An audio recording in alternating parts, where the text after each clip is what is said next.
చేశారా? తెలుగు మ్యాట్రిమోనీకి థ్యాంక్స్ చెప్పాలి. 26 ఏళ్ల క్రితం ఇదే తెలుగు మ్యాట్రిమోనీ ద్వారానే వేళమ్మకి పెళ్లి చేశాం. పెళ్ళంటేనే తెలుగు మ్యాట్రిమోనీనే.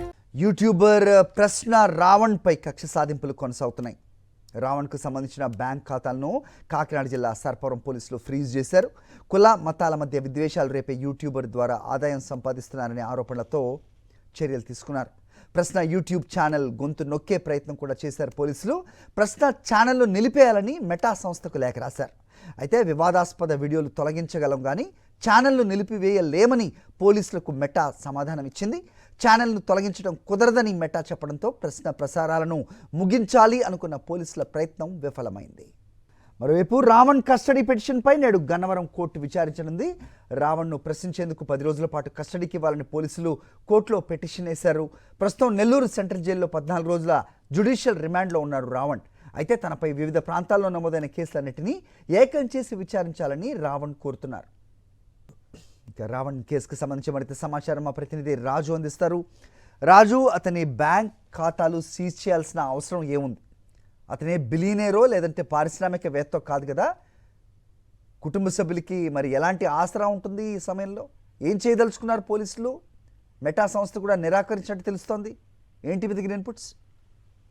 అది ఏదైతే కూటమి ప్రభుత్వం అనే ప్రశ్న ఛానల్ ద్వారా ప్రశ్నించారో రావణ్ మీద కక్ష సాధింపు ఇంకా కొనసాగుతూనే ఉంది. ఇప్పటికే దాదాపు ఆయన మీద 5 చోట్ల కేసు నమోదైంది. 5 చోట్లలో 4 కేసుల్లో ఆయన బెయిల్ తెచ్చుకోగా 5వ కేసులో మాత్రం ఉపా చట్టం వేయడంతో ప్రస్తుతం నెల్లూరు జైల్లో ఆయన రిమాండ్ లో ఉన్నారు. ఈ నేపథ్యంలోనే ఎలాగైనా సరే రావణ్ వేధించాలనే ప్రయత్నంలో భాగంగా కాకినాడ రూరల్ సర్పవరం పోలీసుల ద్వారా ఈ కక్ష సాధింపుని కూటమి ప్రభుత్వం కొనసాగిస్తూ వస్తుంది.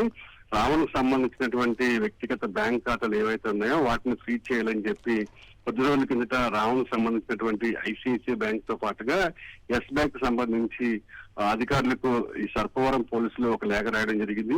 మత విద్వేషాలను రెచ్చగొట్టి తద్వారా వచ్చే ఆదాయాన్ని రావణ్ పొందుతారు. నెలకు 1,00,000 పైగా ఆదాయం సంపాదిస్తామని చెప్పి వారు లేఖ రాయడం జరిగింది. దీంతో బ్యాంక్ అధికారులు రావణ్ సంబంధించినటువంటి 2 బ్యాంక్ ఖాతాలను కూడా ఫ్రీజ్ చేయడం జరిగింది.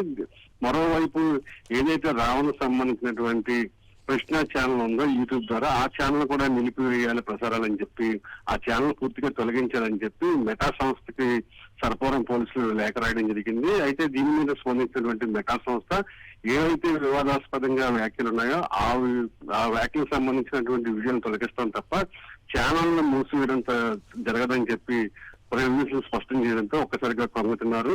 ఛానల్ మూసివేయాలని ప్రయత్నం బెడిసి కొట్టిందని చెప్పి స్పష్టంగా చెప్పుకోవచ్చు. మరోవైపు ఈ సర్పవరం పోలీసులు 2025లో ఎవరైతే ఫిర్యాదు చేశారో ఓదూరు కిషోర్, ఈయన పిఠాపురం నియోజకవర్గం చేపల ప్రాంతానికి చెందిన వ్యక్తి, ఆయనే పవన్ కళ్యాణ్ కి ఇంజిన్ కూడా అద్దెకిచ్చారు. ప్రస్తుతం అయితే పిఠాపురంలో ఉన్నటువంటి జనసేన పార్టీకి సంబంధించి 5 కమిటీలో ఓదూరు కిషోర్ ఒక సభ్యుడిగా కొనసాగుతున్నారు.